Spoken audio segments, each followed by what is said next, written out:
बिस्मिल्लाहिर्रहमानिर्रहीम। अस्सलाम वालेकुम। दुनिया भर से मैं आपके लिए इंतहाई इम्पोर्टेंट खबरें तहकीक के बाद लेकर आया हूँ। सबसे अहम तो एक अमेरिका से खबर है, जहाँ पर आपको पता है नवंबर में अमेरिकन इलेक्शन होने जा रहे हैं। तो इसमें कमला हैरिस और डोनाल्ड ट्रंप की डिबेट्स तय हो चुकी हैं।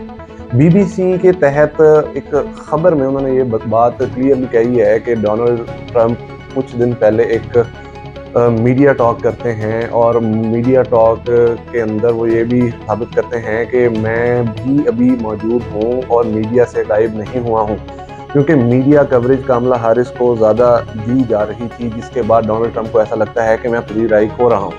तो अब बीबीसी और CNN के मुताबिक ये है कि अब डिबेट होने जा रही है इन दोनों में, और ऐसा लगता है कि 3 सेशंस होंगे डिबेट के, जिसमें कमला हैरिस और डोनाल्ड ट्रंप एक दूसरे को पिछाड़ने की कोशिश करेंगे।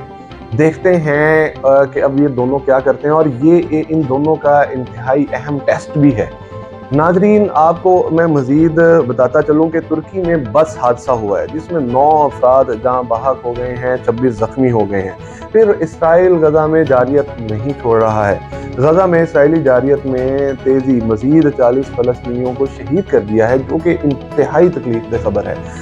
नाजरीन, इसके साथ साथ इसराइल ने इस्माइल हानिया के कत्ल के बाद इस नए सरबराह याह्या सिंवार को निशाना बनाने का भी ऐलान कर दिया है, जो कि एक इंतहाई तशवीशनाक खबर है। फिर नाजरीन, तुर्की ने जो एक जनूबी अफ्रीका ने ICC में एक दरख्वास्त दायर की हुई थी, जिसके तहत उन्होंने ये बात बड़े वाज़े तौर पर कही थी कि इसराइल जो है वो बड़ी जारियत कर रहा है, उस दरख्वास्त में तुर्की ने भी हिस्सा बनने के लिए अप्लाई कर दिया है, जो कि एक खुशाइन बात है कि मुस्लिम ममालिक अगर ऐसा करते हैं तो मुख्तलिफ जो क्या कहते हैं जारियत हो रही है फ़लस्तीन में, उसमें कुछ कमी आने के चांसेस बढ़ जाएंगे।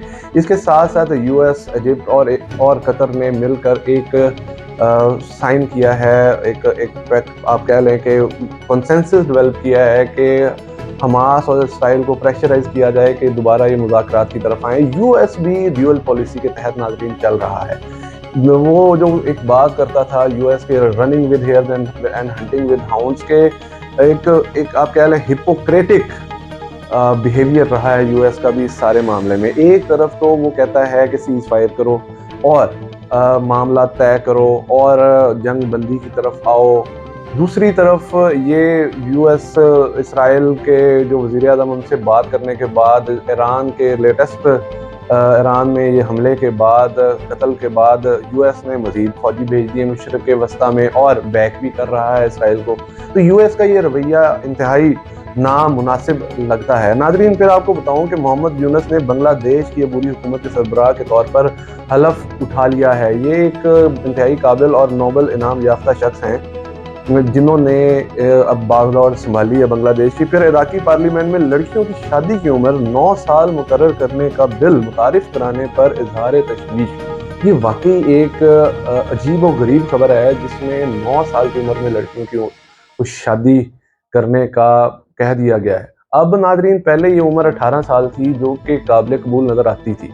9 साल उम्र में तो इंसान अपने अभी एक लाउबाली उम्र में होता है, जिसमें बड़ा ही अजीबो गरीब कर दिया है। फिर नाजरीन, सैकड़ों बांग्लादेशी हिंदुओं की भारत नकल मकानी की कोशिश।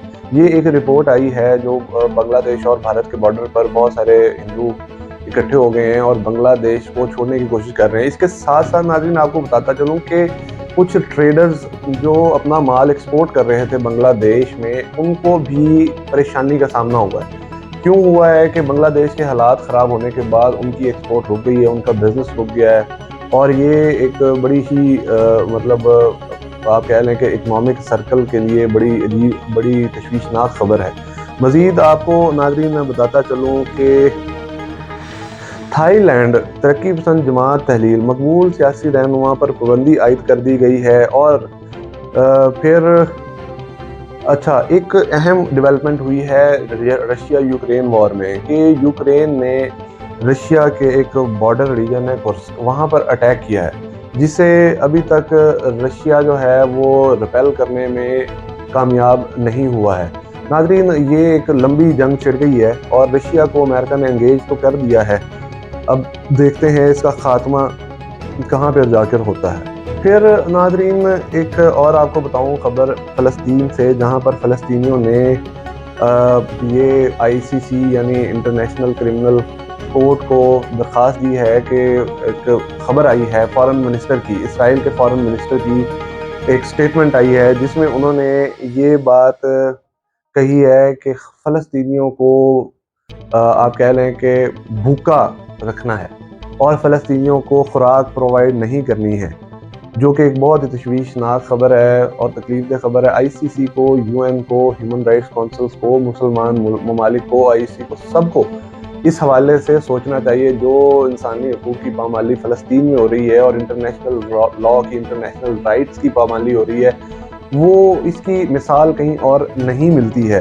ایک اور ایران کے حوالے سے خبر ہے کہ جس میں ایران کی طرف سے ایک عندیہ دیا گیا ہے، جو ایک میٹنگ ہوئی ہے جدہ میں، سعودی عرب میں، جس میں بات کی گئی ہے کہ ٹینشنز کم کی جائیں، جو یہ ٹینشنز اس خطے میں چل رہی ہیں اس کو کم کیا جائے۔ جیسا کہ آپ جانتے ہیں کہ ایران اور سعودی عرب میں کچھ جو ٹینشنز تھی وہ کم ہوئی ہیں، کچھ ایسا ہوا ہے کہ معاہدات ہوئے ہیں جس کی وجہ سے کچھ جو پہلے آپ کہہ لیں کہ یہ روایتی حریف اور سیکٹیرین رائیولز بن چکے تھے، اس میں کچھ کمی آئی ہے، اور اسی کانفرنس میں انہوں نے یہ بھی ایک انڈیکیشن دی ہے کہ اگر حماس کے ساتھ اسرائیل کے معاملات بہتر ہو جاتے ہیں تو شاید ایران ریٹیلیشن کی طرف نہ آئے۔